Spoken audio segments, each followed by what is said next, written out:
이사야서 57장 14절에서 우리 마지막 절까지의 말씀을 읽고요.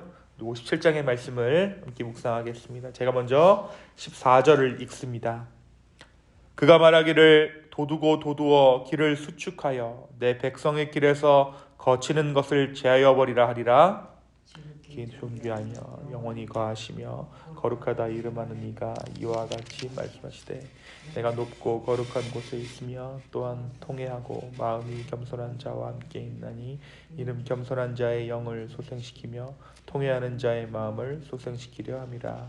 내가 영원히 다투지 아니하며 내가 끊임없이 노하지 아니할 것은 내가 지은 그의 영과 혼이 내 앞에서 피곤할까 함이라. 그의 탐심의 죄악으로 말미암아 내가 노하여 그를 쳤으며 또 내 얼굴을 가리고 노였으나 그가 아직도 패역하여 자기 마음의 길로 걸어가도다. 내가 그의 길을 보았은즉 그를 고쳐줄 것이라. 그를 인도하며 그와 그를 슬퍼하는 자들에게 위로를 다시 얻게 하리라.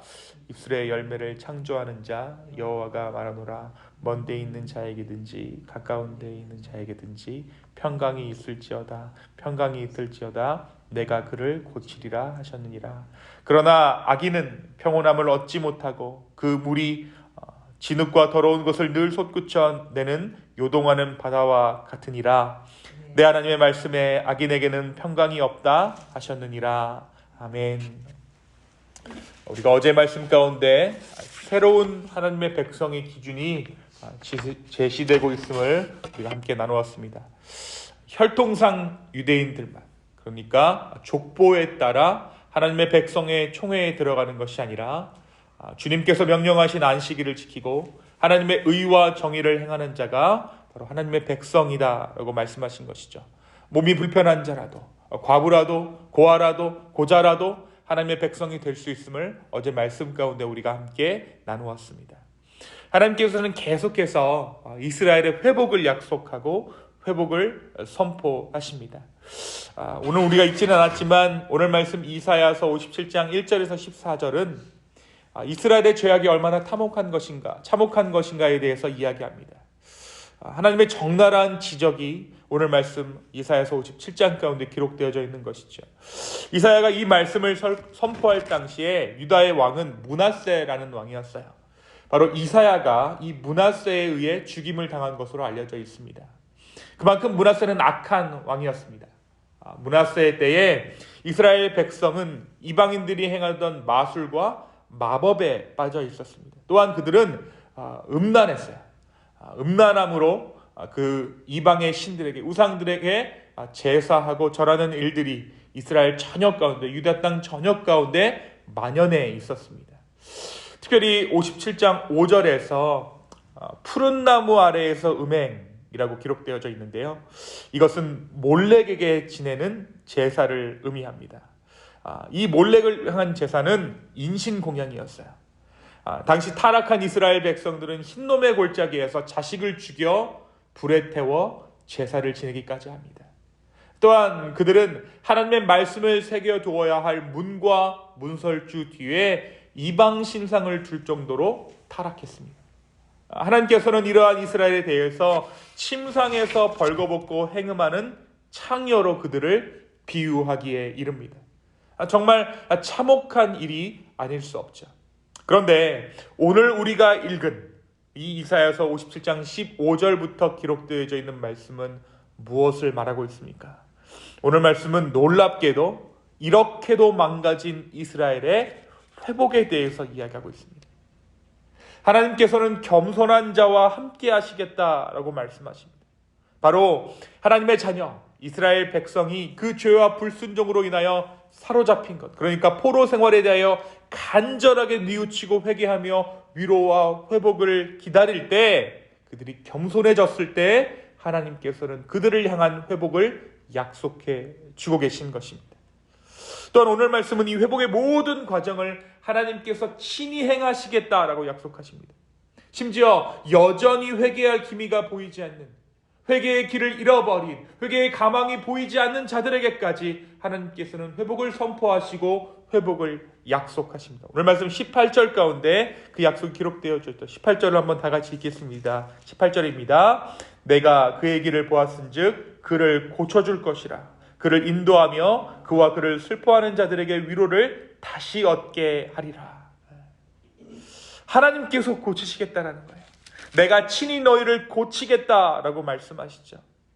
너희는 이미 너희 스스로 고쳐질 것이 이미 사라졌다. 너희는 너의 자정을 잃어버렸다.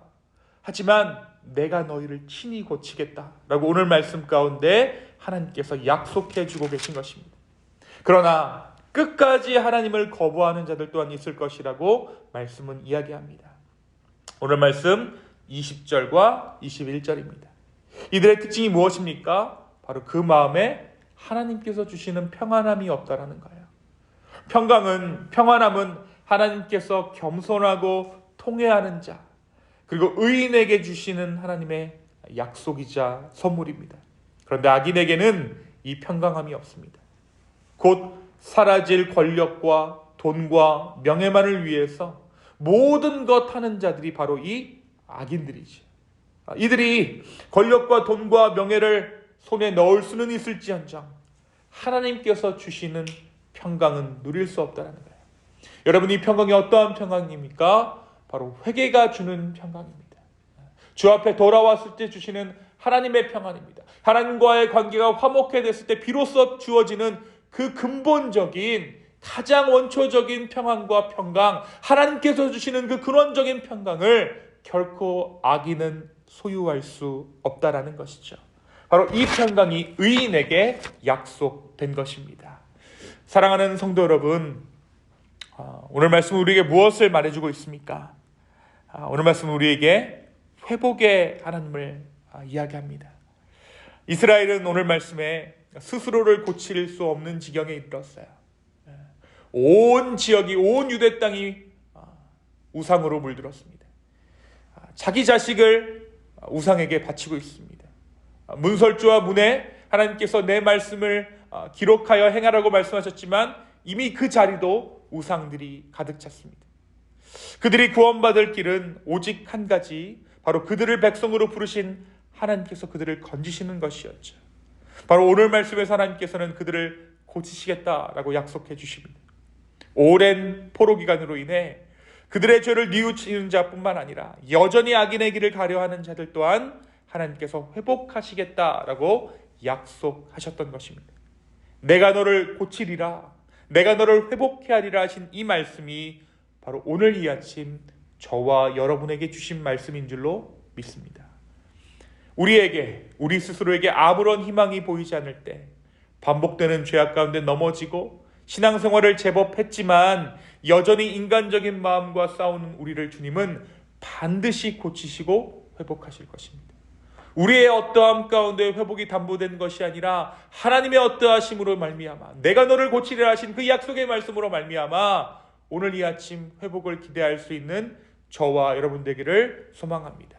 또 오늘 말씀 가운데 어디까지 망가지나 알 수 없을 정도로 망가져가고 있는 이 세상도 주님께서 반드시 회복하실 것을 믿게 되는 저와 여러분 되기를 소망합니다. 오늘 이 회복의 주님을 기대하며 주 앞에 나아갈 수 있는 저와 여러분 기쁨의 교회 되기를 예수님의 이름으로 축원합니다. 또한 오늘 말씀은 우리에게 회개의 축복에 대해서 말합니다.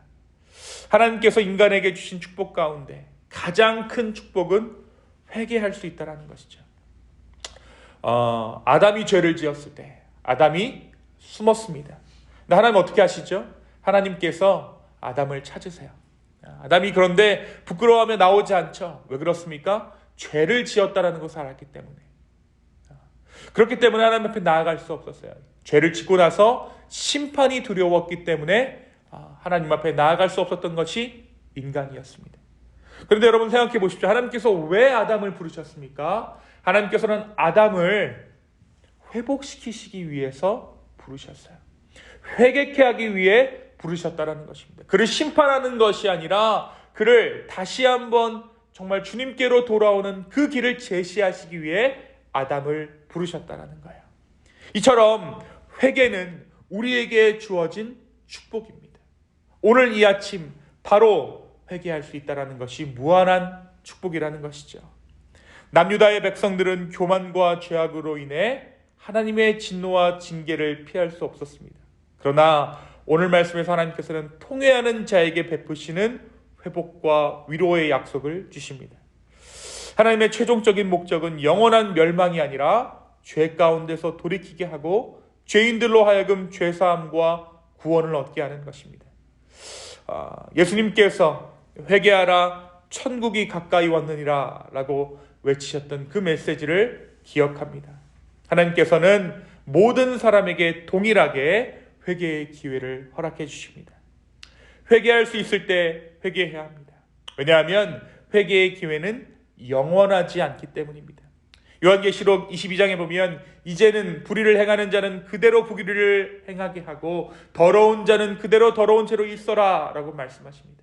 마지막 심판 때가 오면 나의 불의한 삶을 돌이키고 싶어도 그렇게 할 수 없는 때가 온다라는 것이죠. 오늘 이 아침 우리 가운데 우리를 이곳에 부르신 것은 회개의 기회를 다시 한번 주시고자 함임을 믿습니다. 바로 오늘입니다. 주님께서 주시는 회개의 마음이 있다면 그 즉시로 우리의 죄를 뉘우치고 회개하며 주님께 돌아오기를 소망합니다. 이 아침 삶의 회개의 축복 그리고 열매가 있는 참된 회개가 있기를 예수님의 이름으로 축원합니다. 이 시간 함께 기도하시겠습니다. 하나님 아버지 감사합니다. 어디서부터 망가졌는지 어디서부터 회복할 수 있는지 알 수 없던 유다 백성들에게 회복을 약속하시고 내가 친히 고치리라 약속하셨던 그 말씀을 오늘 이 시간 우리가 기억합니다. 주님, 그래서 우리의 회복을 또한 기대합니다. 오늘 이 아침 우리의 삶을 회복시켜 주십시오. 우리의 영혼을 주여 회복시켜 주시옵소서. 정말 삶의 구석구석 자리 잡고 있는 그 모든 죄악들을 생각나게 하시고 고하게 하여 주시고 간절함 가운데 회복을 구하게 하여 주시옵소서. 주님, 다시 한번 우리의 마음을 드립니다. 우리의 삶을 주께 올려드립니다. 주여 우리를 받아 주시옵소서. 감사합니다. 이 모든 말씀 예수님의 이름으로 기도하였습니다. 아멘.